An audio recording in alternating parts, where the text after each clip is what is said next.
Hello everybody, welcome back to my channel. My name is Jake, and today I want to be talking about something called forbearance and why I am in forbearance currently. So thank you all guys for coming to hang out with me for a minute. If you learned something from this video, please give it a like, thumbs up, subscribe if you have not already. But without further ado, I guess let's get into it.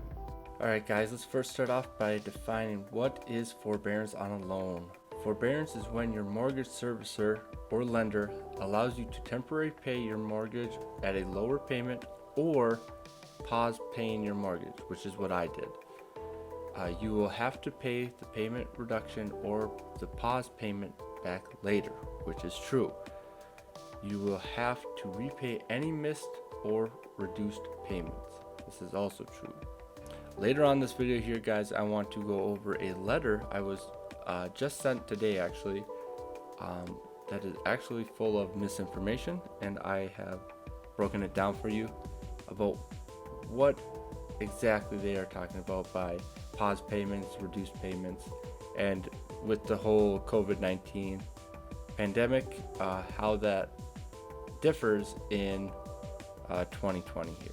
So let's start off by also going over why I took forbearance and for how long I am allowed to take forbearance with COVID-19 and the whole pandemic sweeping across the world, right?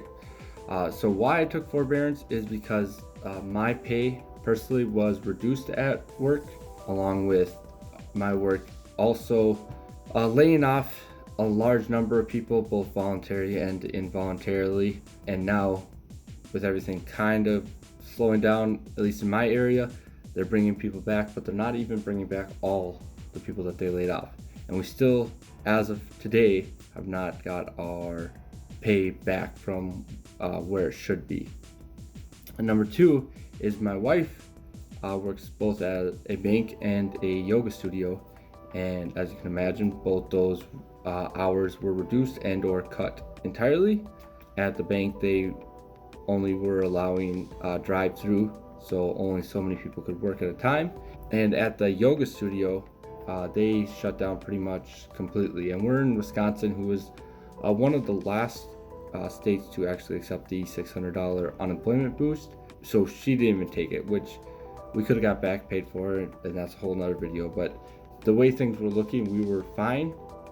So we wanted to, me personally, I wanted to take mortgage forbearance just in case anything more were to happen, like I were to get laid off, which actually didn't happen. I'm very thankful for that, but we definitely wanted to build up a cash reserve and invest more with our time. And on the note of how long I am in forbearance, according to the CARES Act, you can request without any proof, actually, you can request up to 180 days. So 6 months of mortgage forbearance without any proof that you are impacted. But this is all also saying you predict you could be impacted, or you may be impacted, or you currently are impacted, like what I am. Also, you can then request an additional 180 days after that initial 180 days has expired, for a total of 12 months or 360 days of forbearance. I also want to go over how it works in my situation and what type of loans it works with. I'm just going to speak on my behalf, so I can only speak for the type of loan that I have, just so I don't give out misinformation. So how it all works in my situation is I called up my lender and I said, hey, what type of loan do I have first off? And they told me that I have what is called an FHA loan. So I have a first-time home buyer's loan, because this is my first house that I did buy, and I've owned it for around 5 years now.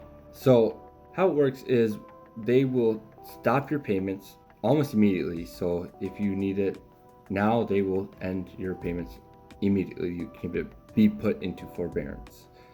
And what that does is it's taking all of your money, and I'll go over this a little bit later, and basically moving it toward the end of your loan. So say you take forbearance for the 365 days or 60 days, the whole year, and you have 21 years left on your mortgage. now you will have 22 years tacked on to the end of your mortgage. There is some caveat to that, and I'll get over that more toward the end here.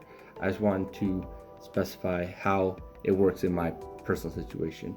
And again, the type of loan I have is an FHA loan, which is federally backed. So this is the only way you can take forbearance as well. Another thing to note is if you are delinquent, you cannot take forbearance until you are caught up on those payments.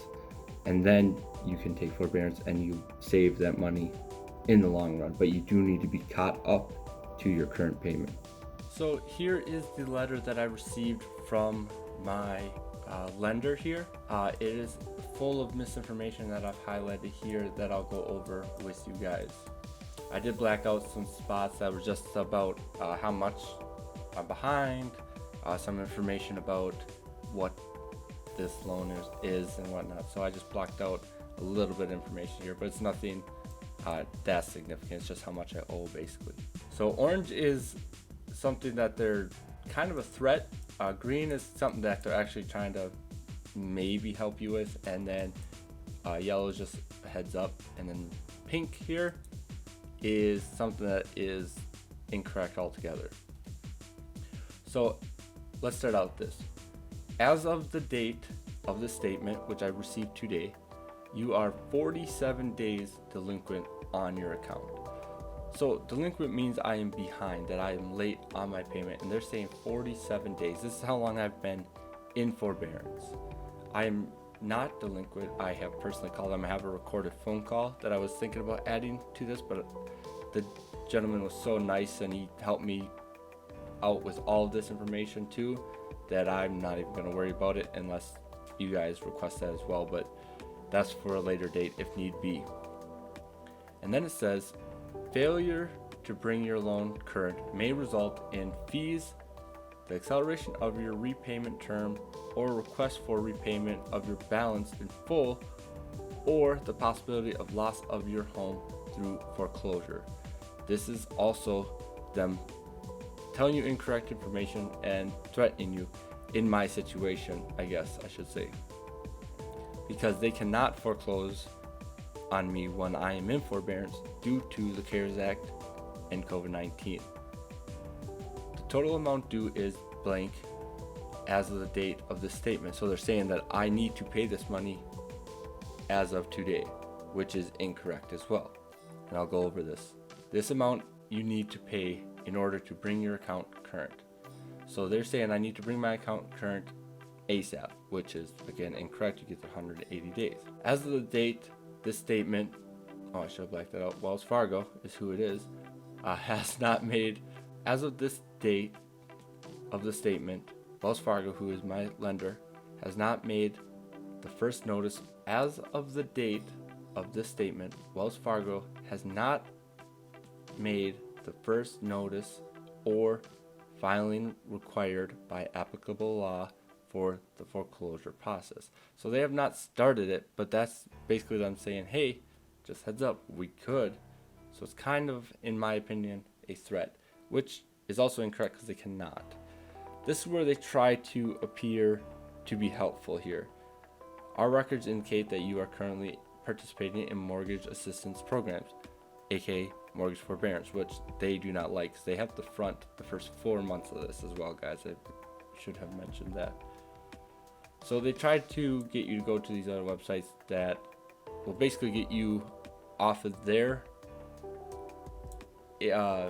assistance and onto more government assistance, which is what these websites bring you to. You can call them, which I did, and like I said, I have the recording, which is also where I learned a lot of this information from as well, and found out that this stuff is indeed false or incorrect altogether. Alright, so it says, if you need help, the following options may be possible. Most are subject to lender approval, which of course they're going to approve because they want to get you off of forbearance. In my situation, I should say. Reinstatement allows you to pay the total amount due, so a lump sum payment by a specific date. So this is them saying, hey, you have to pay this amount of money by X date, or we can foreclose on your home, or and then you'll be caught up and then they'll act like everything is kosher. Repayment plan allows you to bring your mortgage current with increased manageable payments. So what they're saying is, hey, you can pay more per month on your mortgage to get you caught back up, which this is not what the CARES Act says at all. The CARES Act says you can take forbearance and this can be deferred essentially to the end of your loan. You do not need to make increased payments. That does not make any sense. That's not what the law says. Payment forbearance temporary gives you more time to pay your. This is incorrect. This is I don't even know what they're trying to say here. It just gives you more time to pay them. It doesn't make any sense. Modify your loan terms with us. That is terrible. Do not modify anything with your loan unless you are trying to refinance or such like that. But do not modify loans. It's a bad idea. Again, this is in my situation. You could short sale allows you to sell your home for less than the amount owed on your mortgage, which is crazy that they would say that. They're saying, so sell your house for less than what it's worth so you can pay us. That is outrageous in my own mind. So also this is saying the deed you can be transferred over to them as well. Voluntary transfer of ownership of the home to Wells Fargo in my situation. And that is also, like, you can say, here's my house, forgive my loan, which is insane because the house is worth way more than what the mortgage for even 12 months would be to them. So they're making pure profit in that if you were to do this. All this is false information that you do not need to do according to the CARES Act if you qualify to do your mortgage, what type of mortgage you have actually. And then as stated in the terms of your agreement, we may have the right to inspect the interior and exterior of your property.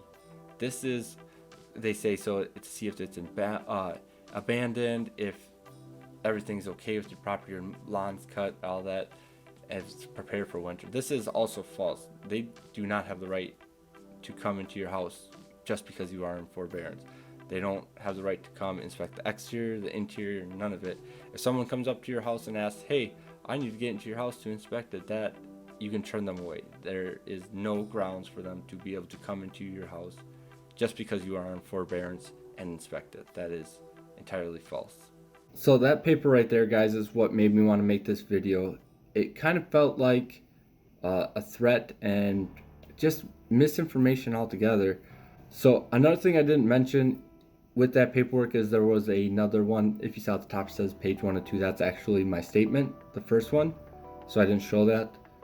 But it also says that I have late fees occurring, which is also incorrect according to Wells Fargo themselves in that recorded conversation I have. I am also not delinquent as it states in that second page at the top that I showed you guys. And also he helped me clarify, the gentleman who helped me go over all this information, he helped me clarify that this is technically not a deferral of payment. So like I was saying before, all this money that I am deferring can be tacked on to the end of my mortgage, right? But this is not a deferral. It is technically an interest-free loan. And I haven't heard anybody talk about this on YouTube or anywhere else, but it's an interest-free loan that is given to you and would be due. So this is something to keep in mind if you're considering this. It is due when you sell your home, refinance your home, or anything to change your loans, like modify your loan like we were talking about before. Anything to change, anything to do with your loan, you owe that money instantly. So if you were to sell your home, say you had $2,000 of mortgage forbearance, you will immediately owe that $2,000 upfront. It's an interest-free loan that you can kick down the road, 30 years for a normal mortgage loan, but it is due at some point. And once your mortgage, say you stay in your home your entire 30 years, once your mortgage ends, they will contact you and they will set up the next payment for the interest-free loan that you took during forbearance. So there, it is all on them to contact you. Another thing that he had mentioned is they were trying to get me off of forbearance in as little as 3 months. you need to know you have 180 days to begin with an extension if needed of another 180 days. So a total of 360 days. A lot of companies will try to get you off this as soon as possible because it is kind of a thorn in their side, especially because they are hemorrhaging money because of stuff like this. But you got to make sure you're looking out for yourself, guys, because if you need to build up those cash reserves, build up a loan or pay off bills or get food or any of the above, you need to make sure you're looking out for you, because if you do not have a job, if you do not have food, you cannot pay these loans anyway. So they are not designed to be your friend. You need to make sure that you are looking out for number one. Hey guys, this was a little bit longer one. I do appreciate everybody who made it through this video. It's kind of particular, but for me, I got so frustrated with that letter that I was like, I'm gonna make a video about being in forbearance and what it's like and how it's not a bad thing and how these companies are trying to basically trick you into getting out of forbearance. But with that being said, guys, please give this video a like if you learned a little something, and also don't forget to subscribe. I do appreciate every single one of you. After my last video, you guys, I got quite a bit of subscribers and I was actually quite blown away, so I appreciate you. Also, guys, I really hope you have an awesome day, and peace.